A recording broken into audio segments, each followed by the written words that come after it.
हरि ओम। प्रार्थना।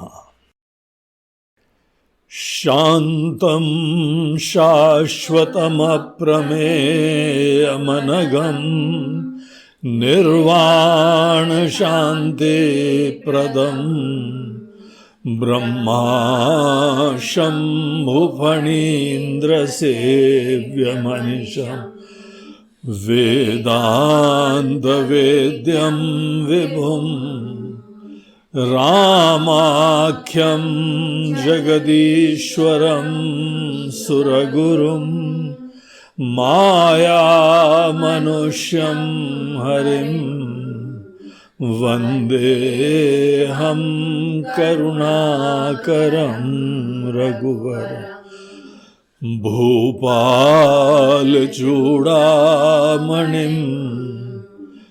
नान्यास्पृहा रघुपतेर्हृदये स्मदीये सत्यं वदामि च भवानखिलान्तरात्मा भक्तिं प्रयच्छ रघुपुङ्गवनिर्भरां मे कामादिदोषरहितं कुरु मानसं च अतुलितबलधामं हेमशैलाभदेहं दनुजवनकृशानुं ज्ञानिनामग्रगण्यं सकलगुणनिधानं वानराणामधीशम् रघुपतिप्रियभक्तं वातजातं नमामि। श्रीराम जय जय राम। श्रीराम जय जय राम। श्रीराम जय जय राम। श्रीराम जय जय राम। श्रीराम जय जय राम। श्रीराम जय जय राम। श्रीराम जय जय राम। श्रीराम जय जय राम। श्रीराम जय राम। श्रीराम जय जय राम। श्रीराम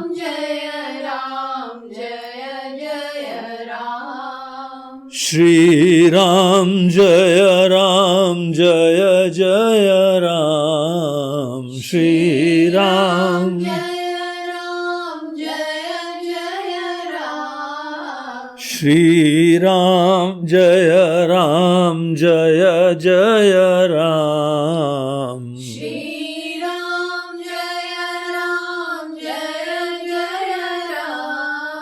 श्रीराम श्रीराम जय जय राम।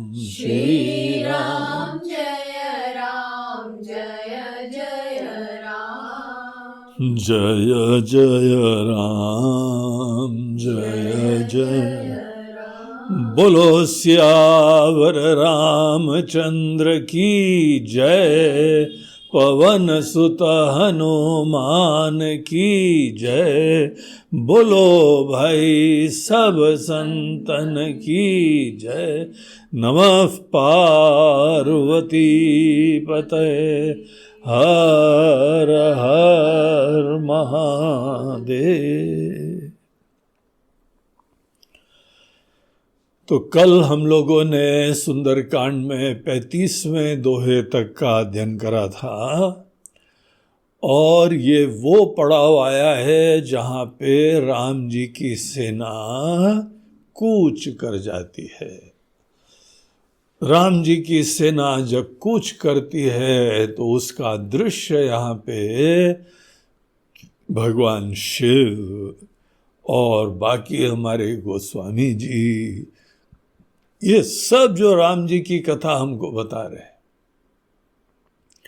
आपको ये चीज का हमने पहले भी संकेत करा था कि रामचरितमानस में 4 घाट पे कथा हो रही है, और चारों घाट में यही राम कथा चल रही है, लेकिन तो भी भिन्न अधिकारी हैं और भिन्न उनको मार्गदर्शन मिल रहा है। अधिकारी जो है कहीं पे पार्वती जी हैं, कहीं गरुड़ जी हैं, कहीं पे याज्ञवल्क्य और भरद्वाज जी का संवाद चल रहा है, और कहीं पे गोस्वामी जी और हम सब लोग उस घाट पे बैठे हुए। एक जो है वो बहुत ज्ञान प्रधान है, जो बहुत ज्ञान प्रधान है उनको भी यही राम कथा से मार्गदर्शन मिलता है। कितनी बढ़िया बात है। और कोई जो है वो अभी उनको जीवन में कर्म करना है, उनकी प्रकृति भी कर्म प्रधान है, और अभी उनके मन के अंदर निर्मलता, भक्ति, योग युक्त होने की अभी जरूरत है। कर्म से आदमी का मन जो है निर्मल हो जाता है, एक विशेष कर्म करने की आर्ट से।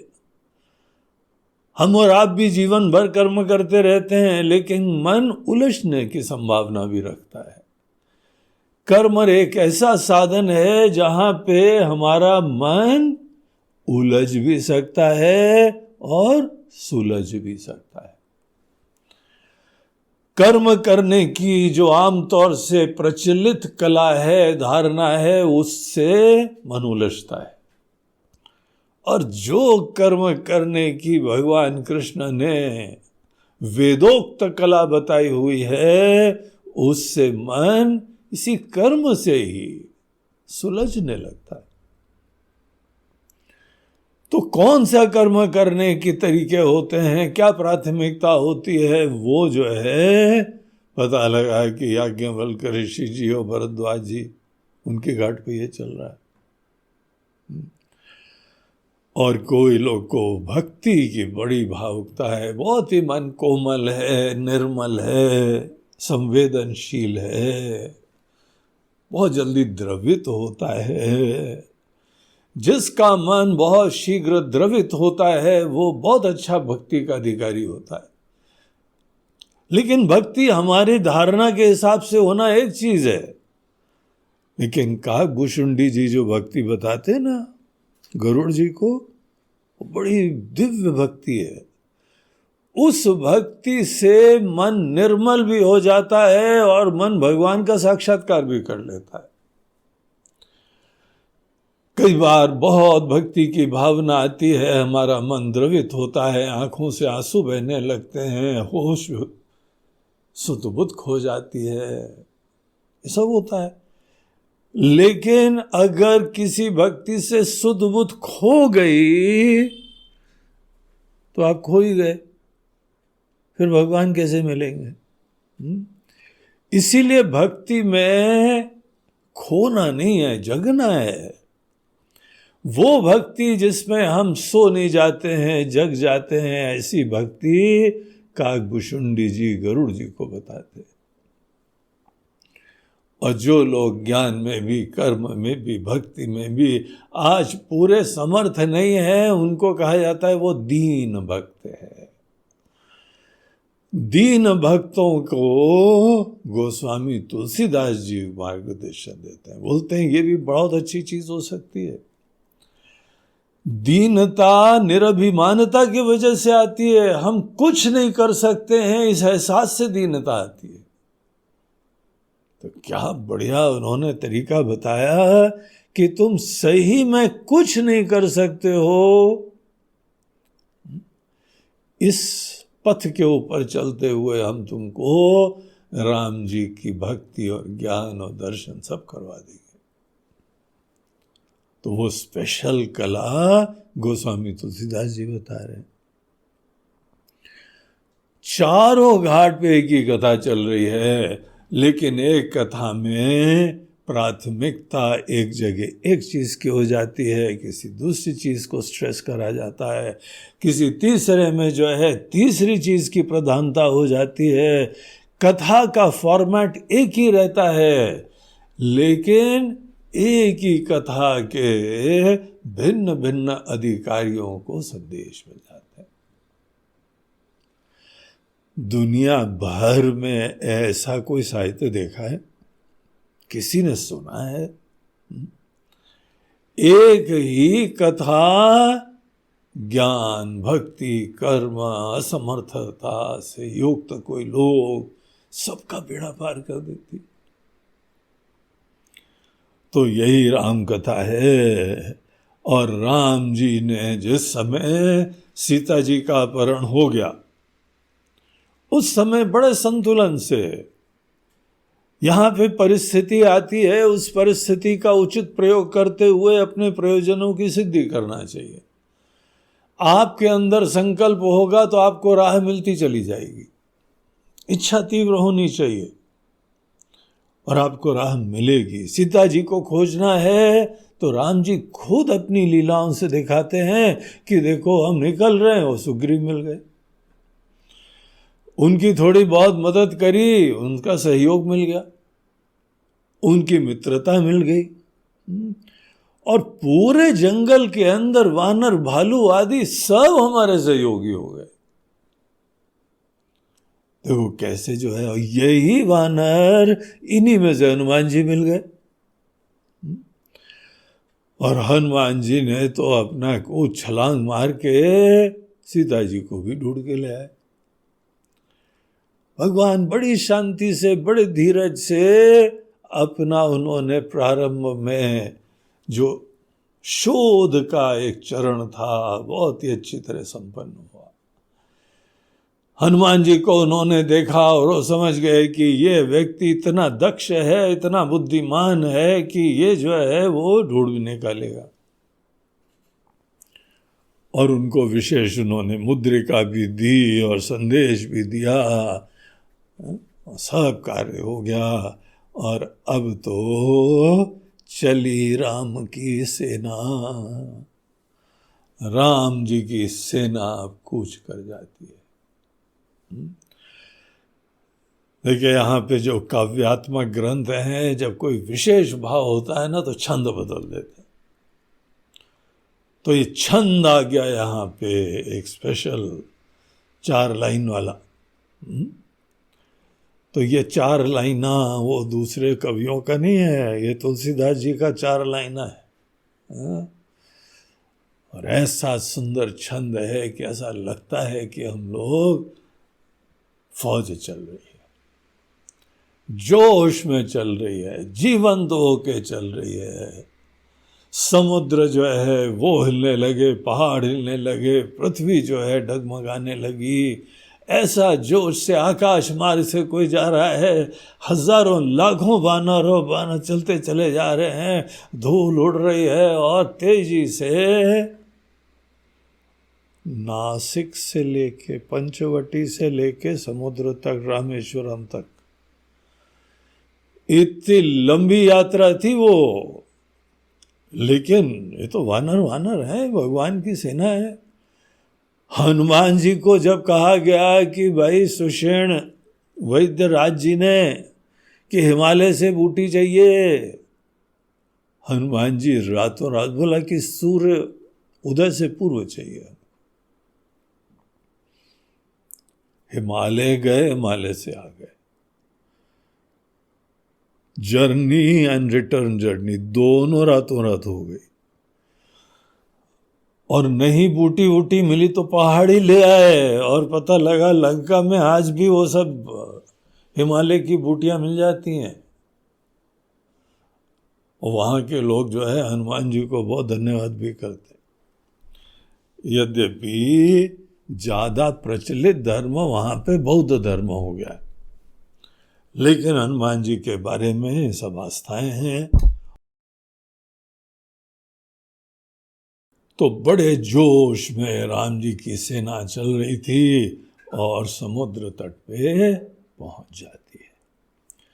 समुद्र तट पे यहाँ पे पहुंच गई, एक बहुत ही बड़ी यात्रा संपन्न हुई।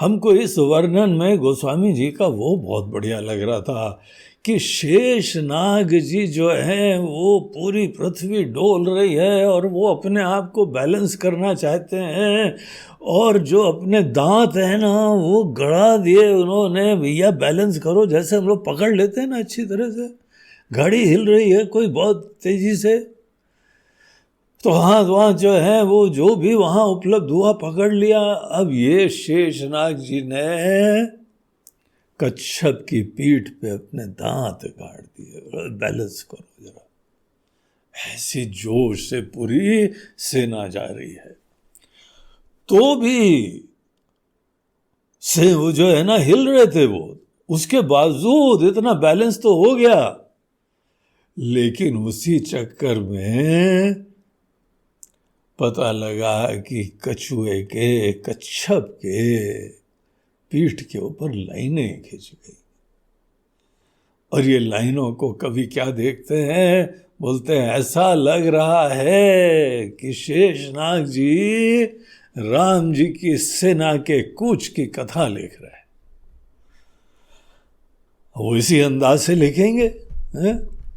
तो ऐसी अमर कहानी जो है वो कच्छप के पीठ के ऊपर सदैव के लिए अंकित हो गई।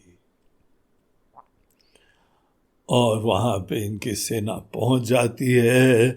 जब ये सेना वहाँ पे पहुँच गई, फिर आगे देखिए यहाँ पे क्या होता है। उहाँ निशाचर रही सशंका, जब ते जारी गयो कपिलंका, निज निज ग्रह सब करहि विचारा, नहीं निशिचर कुल केर उबारा, जासु दूत बल बरनि न जाय, तेहि आए पुर कवन भलाई, दूत न सन सुनि पुर जन बानी, मंदोदरी अधिक अकुलानी, रहसि जोरी कर पति पगलागी, बोली बचन नीति रस पागी, कंत करश हरिसन परिहरऊ, मोर कहा अति तहि अधर, समुझत जासु दूत कई करनी, स्रवहि गर्भ रजनी चर धरन, तासु नारी निज सचिव बोलाई, पठवहु कंत जो चाहु भलाई, तव कुल कमल विपिन दुखदाई, सीता सीत समा आई, सुनऊ नाथ सीता बिनु दीन है, हित न तुम्हार शंभु अज कीन, राम बान अहिगन सरिस, निकर निशाचर भेक, तब लगी ग्रसत न तब लगी, जतनु करऊ तजिटे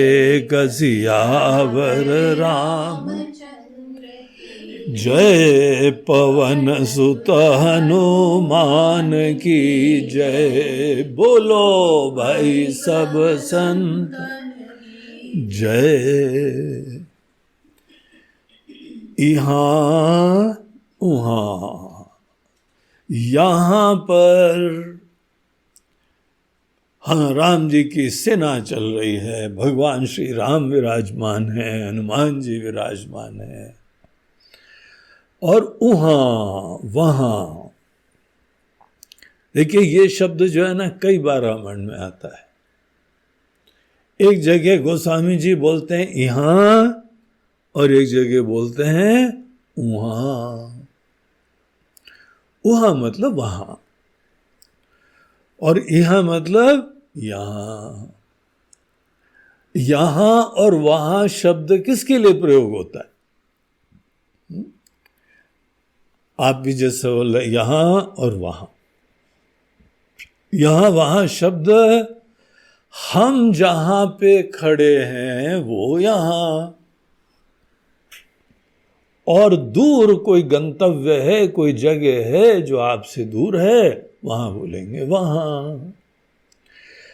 लेकिन यहां पे जो है एक रहस्य की बात यह है कि जहां पे साधक हैं, भक्त हैं, हनुमान जी हैं,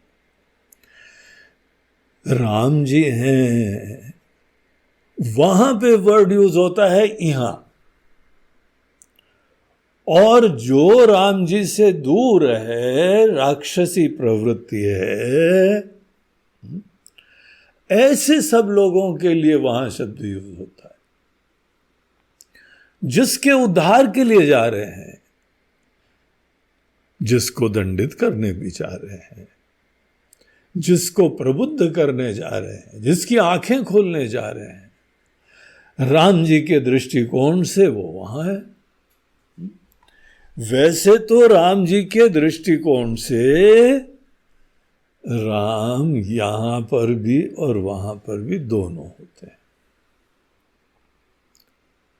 राम जी के दृष्टिकोण से, इसीलिए राम जी सबको बड़े अपनापन से देखते हैं। जिन हम बता रहे थे ना कि लंका पहुंचने के बाद जिस समय एक बार उन्होंने सोचा कि चलो अंतिम कोशिश और कर लो, लड़ाई नहीं, इसकी नौबत नहीं आए, क्योंकि लड़ाई होगी तो वो सब मारे जाएंगे। इतना कॉन्फिडेंस है अपने ही ऊपर कि रावण भी कुछ नहीं बिगाड़ सकता है, उनको ही दंड भुगतना पड़ेगा, उसको ही नहीं, उसके परिवार को, उसके राज्य को, सबको दंड भुगतना। तो वहां पहुंचने के बाद एक बार अंगद को फिर भेजते हैं, और अंगद ने पूछा कि ठीक है प्रभु, आप हमारा जो है मिशन ऑब्जेक्टिव बताइए, क्या करें जाके हम। तो राम जी ने इतनी बढ़िया बात करी, पता लगता है उसके भी प्रति कितनी आत्मीयता रखते हैं। राम जी किसी के प्रति विद्वेष नहीं करते, इसीलिए तो राम जी है। जो उनके प्रति भी कोई विद्वेष करे, गलती करे, दोष करे, उसका भी कल्याण चाहते। अंगद को उन्होंने बताया कि अंगद ऐसा कुछ काम करो जाके कि हमारा भी काम हो जाए और उसका भी हित हो जाए। काज हमार तासु हित होई, उसका भी हित हो जाए। ये राम जी का अपनापन है। हमने अज्ञानवशात कितने भी राम जी की उपेक्षा करी हो, पाप करा हो, राम जी कभी भी आपको जो है पराया नहीं देखते। हाँ, अगर मन के अंदर कोई दोष है, कांटा है, प्रॉब्लम है, कोई टॉक्सिन विराजमान है, तो उसको तो दूर करना पड़ेगा। मेडिसिन से करें, नहीं तो सर्जरी से करें, जैसा भी हो। लेकिन राम जी सदैव आत्मीयता रखते हैं, अपनापन रखते हैं। तो राम जी के दृष्टिकोण से हर जगह राम जी, यहां और वहां दोनों जगह। इसीलिए गोस्वामी जी कहते हैं, सिया राम मैं सब जग जानी, करो प्रणाम जोरी जुग पानी। राम जी की कृपा से जो भी ज्ञानी लोगों को दृष्टि प्राप्त होती है, वो राम जी को एक शरीर मात्र में नहीं देखते हैं। राम जी का शरीर बहुत कल्याणकारी है, वो तो आशीर्वाद है दुनिया के लिए। उसी को धारण करके यहाँ आए और धर्म की संस्थापना करी। लेकिन राम जी तो शरीर धारण करने से पहले भी है ना। जब राम जी का जन्म हुआ तो वहां क्या शब्द आते हैं?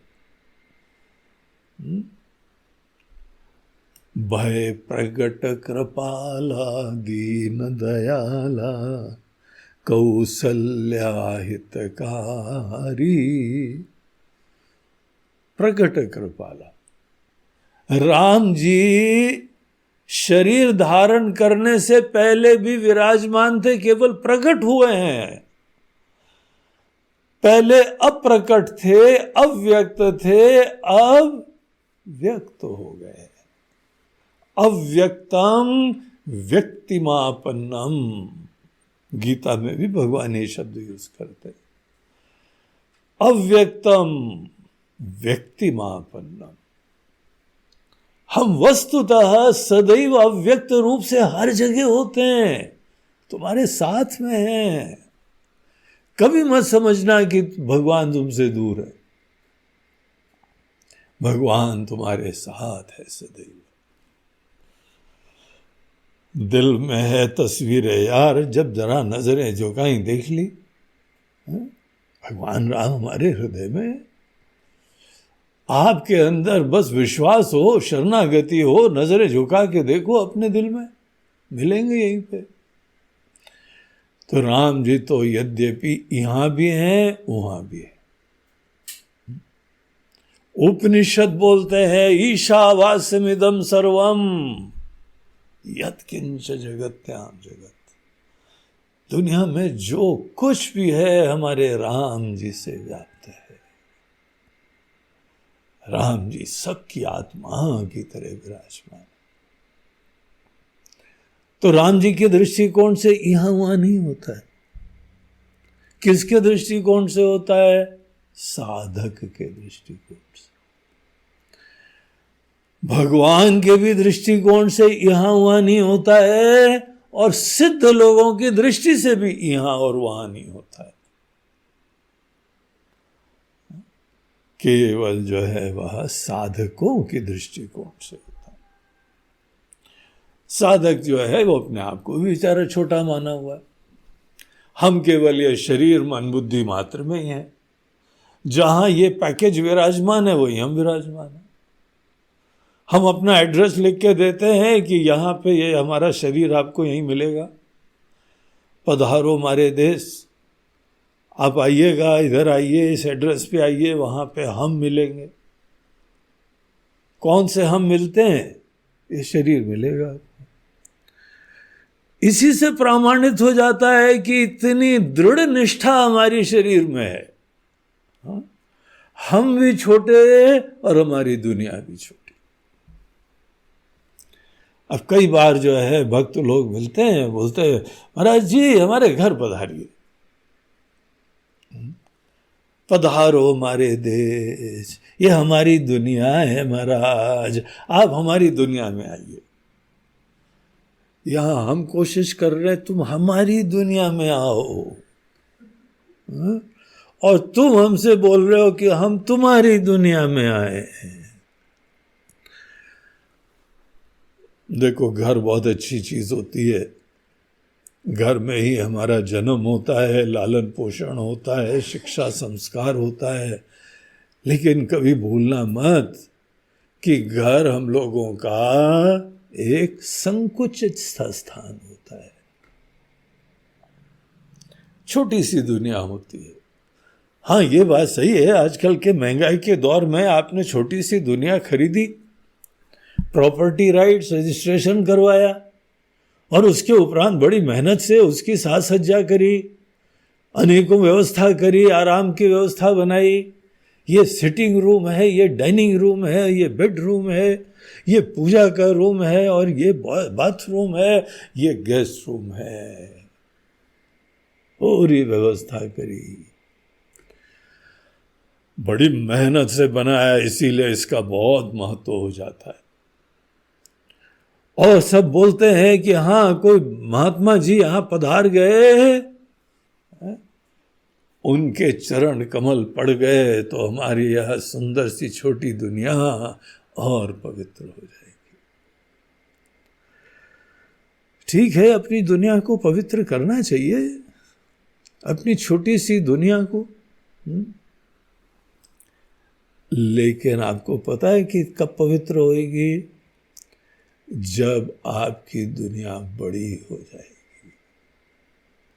शुरुआत में तो सात्विक हो जाए, शुरुआत में तो वहाँ ज्ञान भक्ति की प्रधानता हो जाए, विवेक की प्रधानता हो, प्यार हो, आपस में जो है वह एक दूसरे के प्रति सहयोग हो, आत्मीयता हो, सब लोग सबके स्वास्थ्य का, कुशल मंगल का ध्यान रखते हो।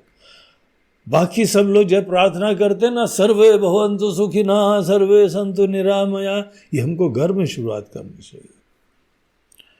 हमारे सब परिवार के लोग सर्वे भवन्तु सुखिनः, सर्वे में कितने लोग आते हैं? 4 लोग, हम 2, हमारे 2, ठीक है, कोई बात नहीं। वहां से ये हमारी लेबोरेटरी होती है। अगर किसी ने अपने परिवार के परिवेश में पूरे सेवा भाव से अपनी छोटी सी दुनिया में सबके सुख के लिए सोचा, ये बहुत ही अच्छी दिशा में प्रवृत्ति हो रही है। और सब अपना कार्यकलाप भी अच्छी तरह उत्साह से करें, उमंग से करें, सकारात्मक तरीके से करें और भगवान की सेवा के भाव से करें। अंततः जो मालिक है वो खुश हो जाए हमारे कर्मों से, इस अंदाज से करें, अपने कर्मों को यज्ञ बना दे। घर के अंदर ऐसा वातावरण हो, वहाँ भगवान की आराधना होती हो, भगवान के अस्तित्व की सुगंध आती हो, वो घर अच्छा है। लेकिन घर को ऐसा सुंदर बनाने के बाद अगला चरण होता है कि आप घर के बाहर भी अपने भगवान को देखो, अच्छाई बनाए रखो। केवल घर के अंदर आने के बाद ही खुश रहते हो, घर के बाहर फिर टेंशन में आ जाते हो। जहां काम धंधे पे गए तो ऐसे तनाव से युक्त होके, झुंझलाहट से होके फिर आते हैं, बेचारी पत्नियों को कितना झमेला करना पड़ता है। आ गए हमारे वीर, रण क्षेत्र से आ रहे हैं, थके हारे, मारे पीटे, घायल शेर। ये घायल शेर आ रहा है, बेचारी पत्नियों को बड़ा मलहम लगाना पड़ता है, बड़ा सहना पड़ता है। आप ये तो सोचो, घर के अंदर आप इतने खुश रहते हो, इतने प्रसन्न रहते हो, बाहर जाते हो तो क्या टेंशन हो जाता है? आपकी दुनिया इतनी रहेगी क्या? अब घर की दीवालों को भी हमें तोड़ना पड़ेगा और पूरी दुनिया को घर बनाना पड़ेगा। यही स्मार्ट काम हमारे जो है ना सन्यासी लोग करते। पहले हम भी घर में थे, बहुत अच्छे माता पिता सब लोग, भाई बहन बड़े सब स्नेही थे। आखिर अच्छे रहे होंगे ना, तभी तो हमको भी श्रद्धा भक्ति हुई है ना। माता पिता ही नहीं, दादा दादी भी। दादा तो इतने कड़क थे, भगवान की भक्ति के लिए फौजियों का डंडा चलता था अगर नहीं कुछ करा। सब हमारे ताऊ चाचा सब शाम को परेड हाजिर हो, आरती का टाइम हो रहा है, किसी की मजाल नहीं आ पाए। बहुत बड़े बड़े अफसर लोग थे,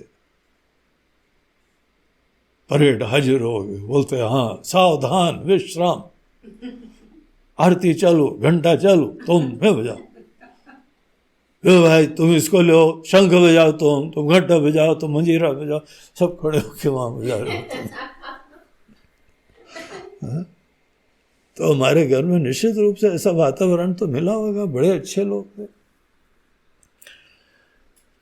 और वहां पर इतना अच्छा लालन पोषण, प्रेम, शिक्षा, व्यवस्था, स्वस्थता सब मिली। उसके बाद घर बड़ा करने की प्रेरणा हुई, अपने गुरु का साथ मिला, बोला चलो बेटा अब पूरी दुनिया को घर बनाया जाए, चलते हो, चलोगे? हाँ बोला बिल्कुल महाराज, आइडिया बड़ा अच्छा है, सोच के ही बड़ा रोमांचकारी लगता है। बोलते हैं रोमांचकारी तो लगता है, लेकिन तुमको अपना ये घर छोड़ना पड़ेगा, उसमें कितने आराम से बनाया हुआ है, कितनी बढ़िया व्यवस्था बनाई हुई है। शंकराचार्य जी एक ग्रंथ है साधना पंचकम, उसमें ये उपदेश भी देते हैं। बोलते हैं बेटा आगे बढ़ना हो ना, निज ग्रहातूर्णम निर्गम्यताम, अब अपने घर के कुशल मंगल सुख सुंदर वातावरण, अब पूरी दुनिया को अपना घर समझ के उसको ये बनाओ, एक जगह पर अधीरता छोड़। तो राम जी भी यहाँ वहाँ सब जगह होते, और हमारे साधु लोग, सन्यासी लोग, ज्ञानी लोग, आचार्य लोग, शंकराचार्य जी तो जो है पूरे देश में परिभ्रमण करते रहते थे। अब वॉक करते हैं ना, केवल कॉलोनी में करते हो क्या, कि अपने गार्डन में करते हो? शंकराचार्य जी बोलते हैं पूरा देश हमारा घर है, हम वॉक करने के लिए जा रहे हैं। कहाँ? कश्मीर, काशी, बद्रीनाथ, केदारनाथ, जगन्नाथ, द्वारका, श्रृंगेरी, और पूरा अपना घर ही है। और किसी के घर में भी जा सके, माता जी भिक्षा दो, भोजन भूख लगी है, क्योंकि सबको अपना समझते हैं। आप मांग के देखो किसी घर में जाके, अरे ऐसी प्रतिष्ठा नाक के ऊपर बैठी रहती, हम कैसे मांगे, हम किसी के सामने हाथ कैसे फैलाएं? नहीं फैला सकते, क्योंकि अपनापन ही नहीं होता। अपनी माता जी से मांग सकते हो, अपनी बीवी से मांग सकते हो, सुनो जरा खिलाओ, भगवान, और वहां पे हम मांग लेते हैं, लेकिन किसी घर में जाके नहीं मांग सकते, क्योंकि हम पराया बना होता। तो ज्ञानी महात्माओं के लिए भी यहां वहां का भेद नहीं होता है, लेकिन जो केवल यहां रहते हैं और वहां जाना होता है, गंतव्य दूर है, आज जहां खड़े हैं वो संकुचिता का स्थान है। हमसे तो कोई बोलता है ना, महाराज जी हमारे घर पधारो कभी, तो हम बोलते हैं ऐसा करो तुम आश्रम पधार जाओ। कैसा आइडिया है? वो महाराज जी आएंगे आएंगे कभी कभी आएंगे, आजकल घर से निकलना जरा मुश्किल होता है, अब आप समझते हैं बुढ़ापा भी आ गया है, निकलना मुश्किल होता है। आप यहाँ आ जाइए, आप यहाँ आ जाइए, आपको खिलाएंगे पिलाएंगे रखेंगे, सेवा करेंगे, चरण भी दबाएंगे, और आपके चरण कमल हमारे घर में पड़ जाए। यार तुम्हारी घर की आसक्ति तुमको मारे डाल रही, तुमको पता है? एक छोटी सी दुनिया, दो लोग और उन्हीं के प्रति पूरा प्रेम भाव, आसक्ति, पराधीनता, कैसे इसी जीवन में पूरी दुनिया को अपना समझोगे? छोटापना छोड़ना पड़ेगा, तभी बड़प्पन आता है। तो हम एनीवे चलो धीमे धीमे निकलेंगे, लेकिन आज रियलिटी क्या है?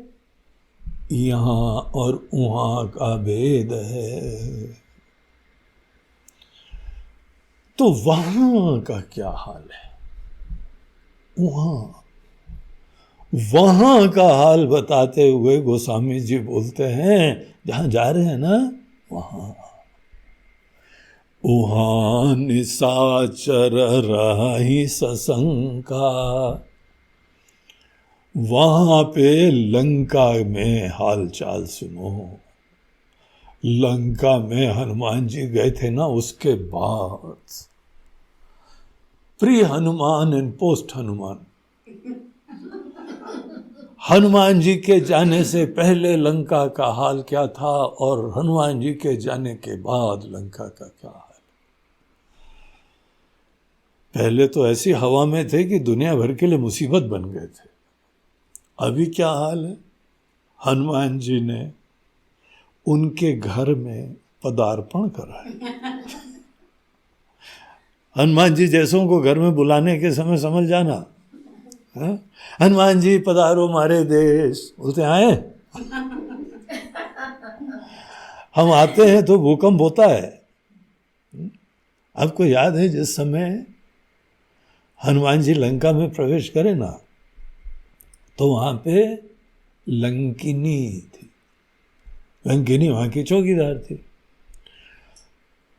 तो लंकिनी को हनुमान जी ने एक घूंसा मारा और लहूलुहान हो गई, गिर गई और उठी और बोलती आज तो बड़ा सत्संग मिल गया। कितना इंटरेस्टिंग ये सब दृष्टांत होते हैं। सत्संग चाहिए? सत्संग में जो है वो लहू निकलता है। क्या लहू होता है? हम लोग जो 3 गुण होते हैं ना, तमोगुण, रजोगुण और सत्वगुण, उसमें कलर के दृष्टिकोण से सिंबलाइजेशन करा जाता है कि तमोगुण काला होता है, रजोगुण लाल होता है और सत्वगुण सफेद होता है। और जहां पे हनुमान जी ने एक दिया तो लाल लाल चीज निकली। रजोगुण से जनित अनेकों कामनाएं, मोह, भ्रम निकला। विचार के लिए मसाला मिल गया। थोड़ी देर के तारे दिखाई पड़े, चक्कर आ गया, लेकिन वो संभल गई। पुण्यात्मा थी, ब्रह्मा जी के पास थी।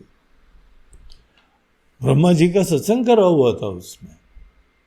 एकदम हाथ जोड़ के खड़ी हुई, आज तो हमको सत्संग मिल गया। अगर सत्संग में हमारे राग द्वेष नहीं खत्म हुए, सत्संग में हमारे अभिमान नहीं खत्म हुए, हमारे विकार नहीं खत्म हुए, सत्संग में भी जाके हाँ बेटा तुम बहुत अच्छे हो, तुम तो बस लगे रहो, मुन्ना भाई वो बहुत ही अच्छे हो, कल्याणकारी हो, कौन वो कैसे उद्धार होगा? कोई लोग ऐसे होने चाहिए। यही महात्माओं का जो है थैंकलेस जॉब होता है। निर्भीकता से किसी को सच्चाई बता देता है और वो बोलता है क्या सत्संग मिल गया। हनुमान जी सबको सत्संग देके आए थे लंका में। लंका के वासी लोग यहां पे बोल रहे हैं उहा निशाचर रही सशंका। बड़े सशंक, शंका के साथ, डाउट्स, चिंता, घबराहट, इसको बोलते हैं सशंका। चिंता, टेंशन, डर, सेल्फ कॉन्फिडेंस लूज हो गया, ऐसी स्थिति हो गई। कब से है ऐसा?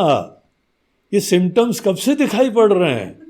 जब ते जारी गयो कपिलंका, जब से उन्होंने हमारे घर में पदार्पण करा था, हमारी लंका में आए थे वो। हाँ, जब ते जारी गयो आए थे, सब जला के भस्मीभूत करके गए थे। बच गया हमारा इतना ही कमरा। आज यहां बैठे हुए हैं, पूरा रिकंस्ट्रक्शन प्रोग्राम हमारा चल रहा है। अपना घर ठीक कर रहे हैं, अपने इंटीरियर्स ठीक कर रहे हैं, सब भूकंप आ गया था। जैसे लंकिनी ने बोला ना आज तो बड़ा सत्संग मिला, ये सब निशाचर लोग बोल रहे हैं बड़ा सत्संग मिला हमको। निज निज ग्रह सब करहि बिचारा, सब अपने घर के अंदर बैठ के यही चर्चा का विषय चल रहा था। सुनो भैया, देखो उन्होंने ये करा, हाँ बहना तुमने सुना उसने क्या करा था? निज निज ग्रह सब करहि बिचारा, सब अपने घर में बैठ के विचार, यही चर्चा, hot topic of the day. और हमने तो पास से देखा था, और जब उसको बांधा गया था ना तो हमने ठोकर मार दी थी जाके, और हमारा घर इसीलिए उसने पूरे खत्म कर दिया था। बड़ा डेंजरस था, बहुत डेंजर था, डेंजर, खतरनाक था, खतरनाक। हमारे इंदौर में शब्द चलता है खतरनाक। बोला ये भजन कैसा है? अरे महाराज जी खतरनाक। ये डेकोरेशन कैसा है, झांकी कैसी लगी? अरे खतरनाक। अब वहां पे बाहर के लोग आए तो बोले ये खतरा है क्या इसमें? यहाँ पे क्या हड्डी और खोपड़ी का निशान लगाने की जरूरत है? इतना कोई खतरनाक है? बोलते नहीं नहीं, ये लोकल भाषा का जो है वो भाव समझो, लक्ष्यार्थ समझो, लक्ष्यार्थ। उसका मूल भाव ये है, बहुत अतिशयोक्ति, बहुत बढ़िया। तो हनुमान जी के बारे में चर्चा चल रही थी। अरे भैया बड़ा खतरनाक था। वहां तो खतरनाक लक्ष्यार्थ नहीं, शब्दार्थ के भाव से प्रयोग हो रहा था। सही में खतरनाक, लेकिन था बड़ा जीवंत, तेजस्वी था। और क्या छलांग मारी थी इस घर से उस घर तक, देखा तो तुमने? एक ही क्षण में ये घर भी जला के उस घर को भी जला दिया उसने। तुमने भी क्या ठोकर मारी थी? नहीं नहीं, हमने ठोकर नहीं मारी, चुटकी काटी थी केवल, हमारे हाथ ही टूट गया था। हनुमान जी जैसे जो है हेम शैलाभ देहम, सोने का पहाड़ जैसा है वो उनका शरीर का वर्णन करा जाता है। और ये मां से चुटकी काटने गए थे। कभी पत्थर को चुटकी काटी है? बाद में अपनी उंगली में जो है ना वो केवल बोरोलिन लगाओगे, ऐसे हाथ खराब हो जाएंगे। हमने तो पीछे से काटी थी, लेकिन उसने हमारा भी घर जला दिया था। अब कौन कौन क्या क्या चर्चा करते होंगे भाई, हम तो कल्पना कर रहे हैं। लेकिन ये तो घर घर की कहानी थी। निज निज ग्रह सब करहीं विचारा, नहीं निशिचर कुल केर उबारा। अब तो भैया, अब तो बहना, निशिचर कुल का कोई जो है वो उद्धार करने वाला नहीं। हमको तो पता है क्या, अब तो अंत आने वाला है हम लोग का। हम लोग सब लोग मरने वाले हैं, सामूहिक रूप से मरेंगे सब। अब समझ लो, अंतिम समय जो करना है कर डालो, मरना निश्चित है। अब हम बताए देते हैं तो हमारी बात लिख के रख लो। हाँ। फिर मत बोलना हमने बताया नहीं था। हाँ? अभी से हम भविष्यवाणी कर देते। तो ऐसी ऐसी क्या क्या चर्चाएं कर रहे थे। बोले पूरे निशिचर राक्षसों के कुल का अब कोई उद्धार नहीं कर सकता। क्यों? जासुदूत बल बरनी न जाई, ते ही आए पुर कवन भलाई। जिनके एक दूत से, जिनके दूत का बल का वर्णन नहीं कर सकते हम लोग। एक दूत, एक सिपाही अकेले आया था, उसका वर्णन नहीं करा जा सकता है। जासुदूत बल बरनी न जाई, ते ही आए, वो खुद आ रहे हैं।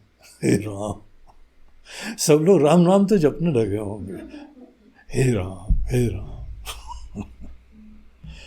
ते ही आए पुर कवन भलाई। कौन सी भलाई होने वाली है? समझ लो भाई, ये टॉक ऑफ द टाउन चल रहा है। पूरे शहर की चर्चा चल रही है। दूतिन सन सुनि पुर जन बानी, और ऐसी घर घर में चर्चा चल रही थी। तो अनेकों जासूस लोग घूमते रहते हैं, इधर उधर सबकी खबर पता लगती रहती है। और जहाँ पे जो है वो दूतों को पता लगा कि ज़्यादा ही एंजाइटी चल रही है, भयंकर डर विराजमान है, सब अपना खाना पीना भूल गए हैं, इतना ज़्यादा तनाव हो गया है, टेंशन हो गया है, ये पता नहीं आके क्या करके गया है। तो वो संदेश रावण को बताने से तो कोई फायदा नहीं था। रावण तो जो है वो बोलेगा कि डरपोक हो तुम लोग, हमारी सेना, हमारी लंका वासी, हमारे पुरवासी, तुम लोग डरते हो, हम बैठे हुए हैं। इसलिए रावण के पास नहीं गई संदेश, मंदोदरी के पास गई। दूत न सन सुनी पुरजन बानी, शहर के लोगों की वाणी पूरी जो है वो मंदोदरी अधिक अकुलानी। तो रानी साहिबा के पास मंदोदरी अपने आप में बहुत ही धर्मनिष्ठ भी थी, बहुत ही अच्छी पत्नी, जैसा एक आदर्श पत्नी को होना चाहिए वो मंदोदरी थी। मंदोदरी धर्म पथ पे चलती थी, जो सही है वो करना यही कर्तव्य होता है। देखिए, जीवन में जब भी कोई परिस्थिति आती है, हम सबके पास दो विकल्प होते हैं। या तो वो कर लो जो अच्छा लगता है, अहम की संतुष्टि हो जाए, अच्छा लग रहा है, या वो करो जो उचित होता है। जो अच्छा लगता है, जहां पे केवल वही होता है, उसको कठोपनिषद में कहा कि ये प्रेय पथ अनुगामी होता है, द पाथ ऑफ प्लेजर्स। ये अच्छा लगता है ये कर ले, ये अच्छा लगता है ये कर ले, ये अच्छा खाना ये खा ले, ये अच्छा लगता है। हमारी प्रवृत्ति स्वाभाविक रूप से सदैव इस चीज की हो कि हमको जो अच्छा लगता है, निरंकुश रूप से, कोई ब्रेक नहीं, कोई चिंता नहीं, कर लो। तुम भी क्या याद करोगे, कैसे राजा से पालन पड़ा है तुम्हारे राजा तुमको स्वतंत्र करते हैं, सब करो। जो व्यक्ति जीवन पे प्रेय पथ के ऊपर सतत चलता रहता है, उसका एक अंजाम होता है। हमको डरने की बात नहीं है, प्रबुद्ध होकर देखने की बात है कि ये रास्ता जाता कहां है। प्रेय पथ पे चलने पे हमारे जीवन की गाड़ी कहां जाएगी, कुछ तो अंजाम होता है ना। और अगर हम प्रेय पथ पे नहीं जाते हैं, हम ये सोचते हैं कि अच्छा क्या है, कल्याणकारी क्या है, उचित क्या है, स्वास्थ्य के लिए, रिश्तों के लिए, मन के लिए, सबके हित के लिए अच्छा क्या है, ये सब चीजें सोच के करने को बोलते हैं श्रेय पथ, द पाथ ऑफ राइटियसनेस, उचित चीज। देखो, हमको जो है शुगर है, अब शुगर में अच्छा क्या लगता है, मिठाई। मिठाई खा खा के तो डायबिटीज हुई है, शुगर की बीमारी काहे हो गई। एक समय इन चीजों का कुछ पता ही नहीं था, कहीं पर भी जाओ, महाराज जी एक लड्डू और एक, ये तो हम आपके लिए स्पेशली रसमलाई लाए हैं। और जहां तक रसमलाई आदि की बात होती थी, जो हम तो वही सिद्धांत अपनाते थे, अब वो आग्रह से बोल रहा है तो खा लो। और वो तीसरी बार बोल दिया फिर तो सब ब्रेक्स खत्म कर देगा, चल ले ही आओ। हम खुद उन चीजों की रुचि रखने लगे थे। इतनी मिठाई खाई भैया हमने, इतनी रगड़ के खाई है, हमको तो ये लग रहा है कि आज टैबलेट से काम कैसे चल रहा है। जाती करी, हम प्रेय पथ पे ही चले। प्रेय पथ पे केवल चलने के वजह से ही हमको जो है वह ये रोग का सामना करना पड़ रहा। अगर उस समय उचित सोचते, सही क्या है, हमारे शरीर के लिए कितना सही है, सबको मार्गदर्शन देने के लिए क्या सही है, सही का विचार होता है तो किसको प्रॉब्लम होता है? तो इस तरीके से हम लोगों के पास सदैव ये दो विकल्प होते हैं। जीवन का जो साथी होता है उसको एक दूसरे के लिए खुशियां भी देनी चाहिए, आनंद भी देना चाहिए। धर्म, अर्थ, काम और मोक्ष चारों पुरुषार्थों की सिद्धि के लिए जीवन साथी होना चाहिए। लेकिन प्रधानता सदैव धर्म की होनी चाहिए। उचित चीज क्या है, अच्छी चीज क्या है, राइट तरीका क्या है। अगर कहीं पे जो है वो उचित की प्रधानता नहीं हो,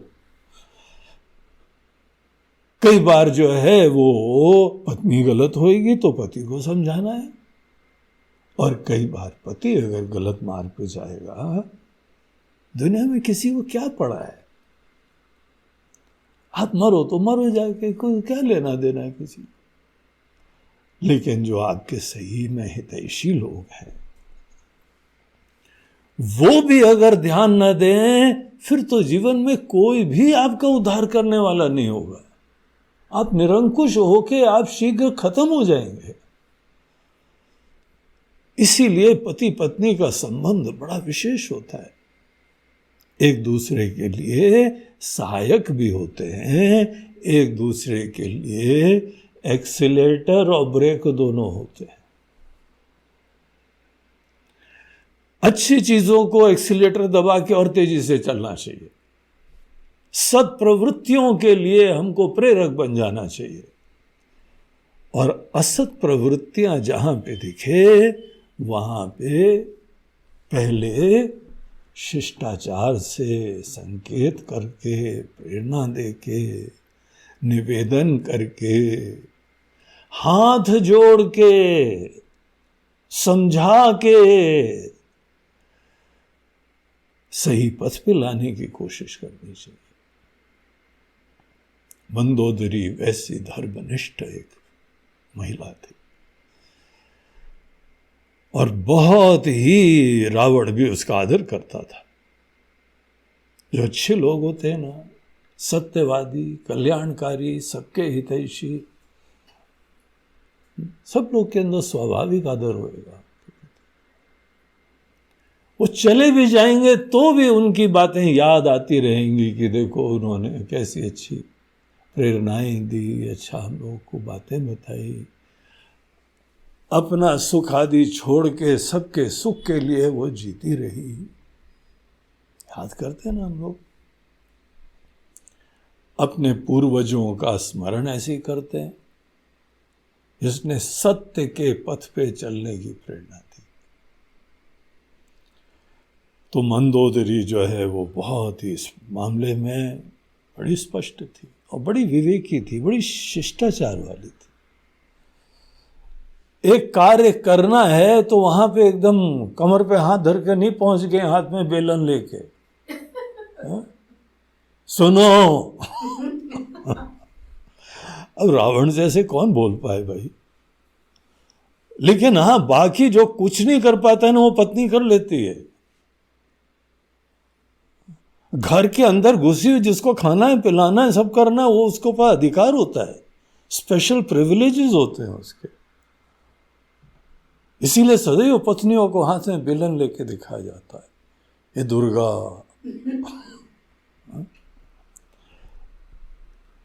वो बहुत ही सूक्ष्म रूप से भी कंट्रोल कर सकती। मंदोदरी ऐसी नहीं थी। मंदोदरी जो है मन में जब समझ लेती है कि गलत बात मार्ग पे जा रहे हैं हमारे पति देव, तो हमको समझाना है उनको। मंदोदरी बहुत ही जो है वह डिस्टर्ब हो जाती है कि हमारे प्रजा के लोग, हमारे लंका वासी, हमारे ही सब स्वजन लोग हैं, हमारा बड़ा परिवार है, हम यहाँ की महारानी हैं, रानी साहिबा है, माता तुल्य है सबके लिए, और हमारे ही सब लोग ऐसे व्याकुल हो रहे हैं, डर रहे हैं, चिंतित हो रहे हैं। तो रावण के पास जाती है।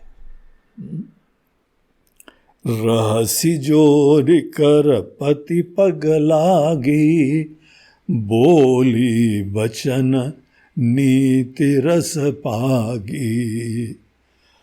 वो जो है वह रहसी एकांत में, पत्नियों के लिए संदेश है भाई, सबके सामने मत ज्यादा शिक्षा दे देना, एकांत में शिक्षा देना।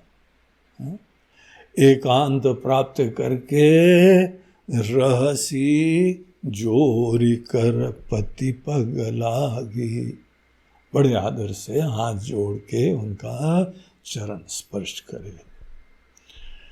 बोली बचन नीति रस पागी, और बहुत ही नीति से युक्त, धर्म से युक्त, औचित्य की प्रधानता। ये भ्रम छोड़ देना कि जो अच्छा लगता है वही उचित होता है। अगर आपने ये भ्रम रखा कि जो अच्छा लगता है वही उचित होता है, तो आपका जीवन दर्शन बड़ा विनाशकारी, आप हित नहीं करोगे, अहित हो जाएगा। लेकिन अगर ये बोलो कोई सुनता ही नहीं, महाराज जी कोई सुनता ही नहीं, अरे सुनता नहीं, ऐसे थोड़ी हाथ में बेलन लेके किसी के सामने खड़े हो जाना है। प्यार से समझाना पड़ता है, दृष्टांत देना पड़ता है, युक्ति देनी पड़ती है, कहानी सुनानी पड़ती है, कोई ना कोई प्रमाण देना पड़ता है, किसी ना किसी प्रकार से सब लोगों को सही दिशा मिले। ये चुनौती होती है। देखो शिक्षकों की कितनी बड़ी चुनौतियां होती है। शिक्षक का काम होता है ज्ञान मात्र से, शिक्षा मात्र से हर प्रकार के लोग, उनके मन में सद्भावना, सत्प्रेरणा उत्पन्न करना। तो ये कार्य पेरेंट्स भी जो है, फर्स्ट टीचर्स पेरेंट्स ही होते हैं ना। हम लोगों के अनेकों गुरु होते हैं, जैसे पहली गुरु माँ होती है, पिता होते हैं, फिर जाके आचार्य लोग होते हैं। उन्हीं के साथ तो ज्यादा रहना पड़ता है। वो चाहें तो कर सकते हैं, हार नहीं माननी चाहिए। तो बहुत ही प्रेम से रावण के पास गई और वहां पे बड़े आदर से बोली बचन नीति रस पागी, नीति से और प्रेम रस से, बड़ी आत्मीयता से, बोझा नहीं लगना चाहिए।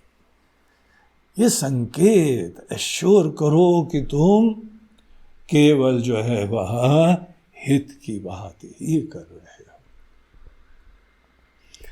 क्या बोलती है? कंत करश हरि सन परिहरहु, मोर कहा अति हित ही अधरहु। हे कंत, कंत बोलते हैं जो बहुत ही प्रिय होता है। प्रिय के लिए कंत शब्द का प्रयोग होता है। हे प्रियतम, हे कंत, करश हरि सन परिहरहु, आप श्री हरि से सब जो है ना विद्वेष खत्म करो। ये हमारा निवेदन है। हम आपकी पत्नी, आपका हित चाहते हैं। हम केवल आपके हित के दृष्टिकोण से बात कर रहे हैं। तो श्री हरि से आप सब अपना विरोध छोड़ दो। आपके मन के अंदर उनके प्रति बड़े खुंदक है, गुस्सा है, उनको पता है। सीता जी का हरण करके लाए हो आप, बेसिकली राम जी के प्रति गुस्सा है आपको। वो पता लगा कि इनकी जो है बहन, क्या नाम था, शूर्पणखा,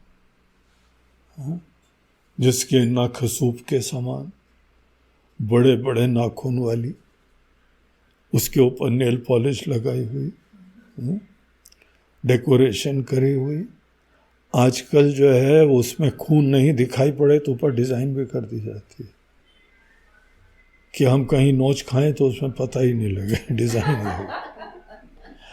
आजकल नेल पॉलिश की आर्ट है, इतनी बढ़िया बढ़िया आर्ट होती है कि शक्ल देखना भूल जाओ, नाखून देखते रहो। ऐसे कलाकार होते हैं कि जो ऐसे बढ़िया डिजाइन बनाते हैं। एक जगह तो हमने देखा, कोई परस रहा था, हर नाखून अलग, हर नाखून में अलग अलग डिजाइन थी, मोती जड़े हुए थे उसमें नाखून के ऊपर। एक नाखून था, उसका लेबल दिया जा सकता होगा दिन रात, आधा जो है दिन था, आधा रात था, एक डार्क एक लाइट। और एक जो था पूरा जैसे किसी बगिया का दृश्य, फूल खिले हुए बहुत सारे, बिंदी बिंदी बिंदी। एक में आधा एक रंग हो गया, पीछे दूसरा आ रहा है। अद्भुत कलाकारी, कलाकारी को तो नमन करना चाहिए। सृजनात्मकता हो, कलाकारी हो, वो तो आदमी के अंदर जीवंतता की सूचक होती है। तो यहाँ पे मंदोदरी रावण को समझाती है बहुत प्रेम से, बड़े अपनापन से, कोई प्रेशर नहीं, कोई मैंने कहा देखो तुम हमारी तो सुनते नहीं हो, अब हम अपने मैके जा रहे हैं, ऐसा कुछ नहीं। बहुत प्यार से समझाए, बोला कहाँ जाएंगे, यही हमारा घर है, यही हमारी दुनिया है। यही अब दुनिया है तो यहाँ पे प्रेम से समझाना यही एकमात्र तरीका है। इनके दिमाग में है तो बड़े बुद्धिमान ये, रावण बहुत बुद्धिमान है। बुद्धिमान आदमी के लिए बुद्धि सबसे बढ़िया तरीका होती है, समझ में आ जाए बस। लेकिन समझ जो है ना तभी उभर के आती है जब भावनात्मक आवेश कम होते हैं। अगर कहीं पे कोई भावनात्मक आवेश हो रहे हो ना तो बुद्धि स्विच ऑफ हो जाती है, बुद्धि का लॉकडाउन हो जाता है, काम ही नहीं करती बुद्धि। इसीलिए बड़े इमोशनल अपहीवल्स जब भी होते हैं आदमी अपना ही नुकसान कर लेता है। भावनात्मक आवेश में कोई काम नहीं होता। रावण बहुत बुद्धिमान है, आखिर लंका का पति होना, तीनों लोगों का विजयी होना कोई छोटी बात नहीं है। शिव जी का भक्त भी था, यद्यपि शिव जी का सदैव सकामी भक्त था, अभिमानी भक्त था। शिव जी के प्रति बड़ी भक्ति भाव थी। बाद में भगवान ने जो आशीर्वाद दिया तो बोले जरा चेक करने, तो पूरा कैलाश उठा के हिलाने लगा। तो भगवान शंकर बैठे थे, एक नाखून से पैर दबा दिया, दब गया, वो फंस गया नीचे, रोया चिल्लाया। तब भगवान शिव जी ने अंगूठा थोड़ा दबाया था, पिचक गए थे वो नीचे। उसके बाद समझ लिया इनसे पंगा नहीं लेंगे, इनको तो नमस्कार ही करो, ज्यादा अच्छा है। लेकिन रावण था बहुत बुद्धिमान, इसीलिए बुद्धिमान के लिए बौद्धिक तरीका ही अपनाना चाहिए। तो बहुत प्यार से समझाती है कि हे प्रियतम, इनके साथ विरोध छोड़ दीजिए, आप हमारी जो है बात मानिए, हमारा कहा मान लीजिए। मोर कहा अतिहित ही अधरहु, अपने हृदय में ये बात अच्छी तरीके से धारण करिए। समुझत जासु दूत कई करनी, जिसके दूत की करनी आप भी कुछ नहीं कर पाए ना, आपकी आंखों के सामने आपकी प्रिय इतने प्यार से बनी हुई लंका जलाकर उसने राख कर दी। समुझत जासु दूत कई करनी, और पूरी प्रजा का हमको रिपोर्ट मिल रही है, हम आपको वही रिपोर्ट जो है ना, हमारे सब दूत इधर उधर फैले हुए हैं, हम खबर रखते हैं सबकी। तो हमारे वहां की प्रजा, अनेकों महिलाएं राक्षसी, स्रवही गर्भ रजनी चरधरनी, ऐसा भयंकर डर और इमोशनल शॉक्स उनके अंदर हैं कि गर्भ गिर रहे हैं। गर्भों को धारण करने के समय मन में बहुत अच्छा प्रेम, स्नेह, शांति, सुरक्षा होना चाहिए। जहां उल्टे जो है भावना हुए तो शरीर में विकार हो जाते हैं। और ऐसे समय गर्भ, स्रवही गर्भ रजनी चरधरनी, तो जमीन के ऊपर, धरनी के ऊपर इनके गर्भ स्रवित हो रहे हैं, गिर रहे हैं। तासु नारी निज सचिव बुलाई, इनकी नारी को, अपने सचिवों को आप बुलाओ, और आपको जाने की जरूरत नहीं है। आप ऐसा व्यवस्था करो कि आपका कोई जो है आँच वाँच नहीं आए, बस संकेत समझ में आ जाएगा कि आगे जो है लड़ाई बड़ाई नहीं करना चाहते, अपनी गलती रियलाइज हो गई। तो आप ऐसा करिए, अपने सचिव बुलाइए और तासु नारी, उनकी नारी को जो है ना वो पठवऊ कंत जो चाहु भलाई। हे प्रियतम, अगर आप अपनी भलाई चाहते हैं, लंका की भलाई चाहते हैं, तो उसको भिजवा दो। आप उनको जो है राम जी के पास भिजवा दो। आपके पूरे कुल के लिए, तव कुल कमल विपिन दुखदाई, आपके पूरे कुल के लिए, आपका कुल कमल के समान है।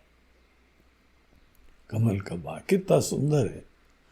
हम लोग का परिवार, हमारी दुनिया, हमारे बच्चे, हमारे लड़के, हमारी बहुएं, हमारी प्रजा, हमारा शहर कितना अच्छा है। और आपका ही एक कुल है, आप ही इसके राजा हैं। तव कुल कमल, आपके कमल रूपी कुल के लिए, विपिन दुखदाई, ये कमल के वन, पूरा इतना बढ़िया कमल का वन है, उसके लिए सीता जी पता है किस तरीके से है? सीता सीत निशा सम आई, ये एक शीत निशा की तरह से आई। बहुत सर्द रात्रि, ऐसी भयंकर कोल्ड वेव, ऐसी रात्रि जहां पे सब कपकपा आ जाए। और आपका देखिए पूरा कमल वन, कमलों का इतना सुंदर बाग बगीचा, सब चीजें जो हैं वह खत्म हो जाएगी। इसके लिए दुख का कारण बनने वाला है। हमको दिख रहा है, जबरदस्ती इससे क्या पंगा लेना है? और जब एक दूत ने आके ये कर दिया तो आगे क्या होगा? इसमें तो कॉमन सेंस की बात है ना। सुनहु नाथ सीता बिनु दीन है, हे नाथ, हे स्वामी, बगैर सीता जी को दिए हुए, केवल सीता जी को देने से काम बनने वाला है।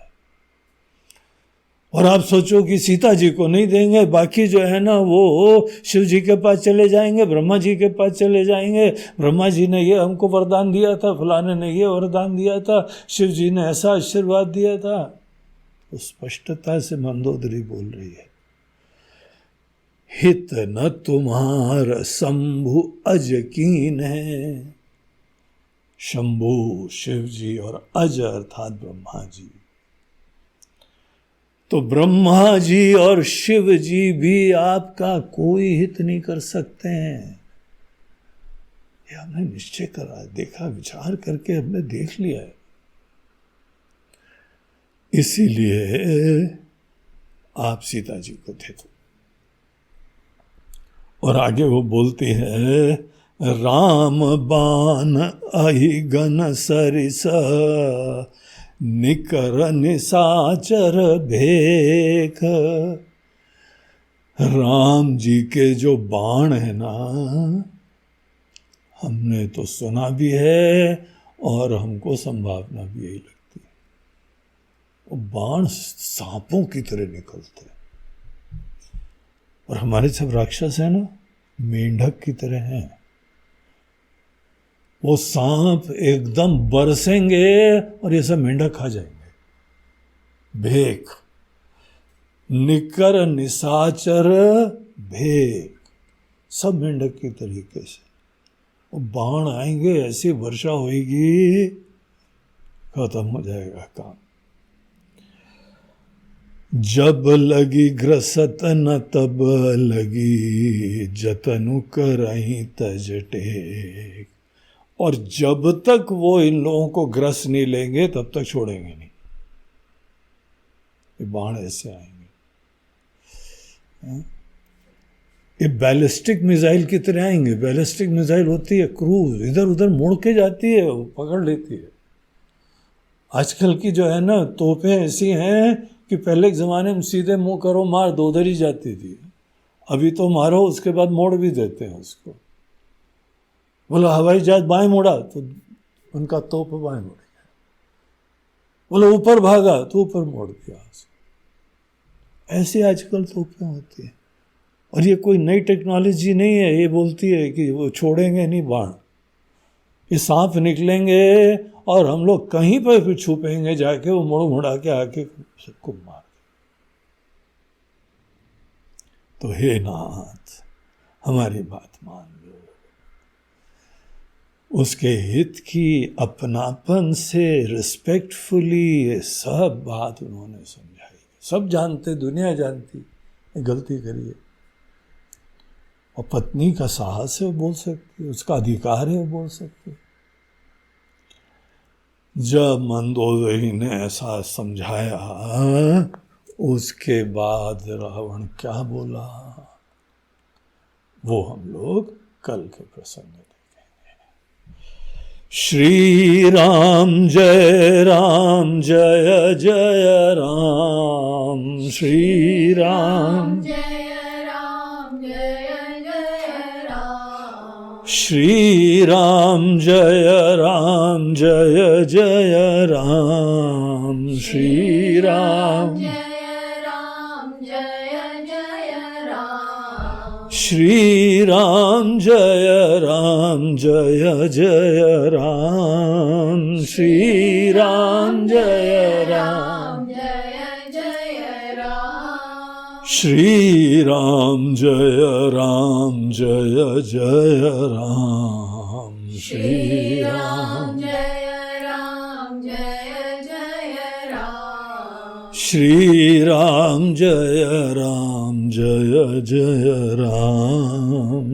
राम श्री राम जय जय राम। श्री राम श्री राम जय जय राम। श्री राम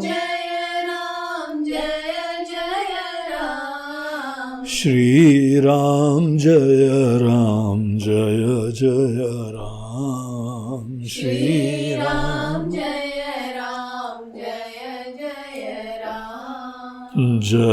जय राम। जय बोलो सियावर रामचंद्र की जय। पवन सुत हनुमान की बोलो भाई सब संतन की। नमः पार्वती पतये हर हर महादेव। नर्मदे हर। बोलो गंगा मैया की जय। आज का हम लोग का ये प्रवचन प्रायोजित किया जा रहा है हमारे बम्बई के ट्रस्ट के द्वारा। बम्बई में एक संस्था बनाई हुई है जिसका नाम है इंडियन कल्चरल फाउंडेशन। वहाँ पे अनेकों भक्त हैं, इसके ट्रस्टीज हैं, इसके संचालक हैं। वहाँ पे सब लोग अनेकों सेवाएं देते हैं, सब आर्थिक चीज़ों का उपार्जन करते हैं और आश्रम की भी सेवा करते रहते हैं। और यहाँ पर वो यज्ञ के प्रायोजक हैं आज। तो इंडियन कल्चरल फाउंडेशन के सभी ट्रस्टियों को हमारी बहुत बहुत शुभकामनाएं और आशीर्वाद। हरि ओम।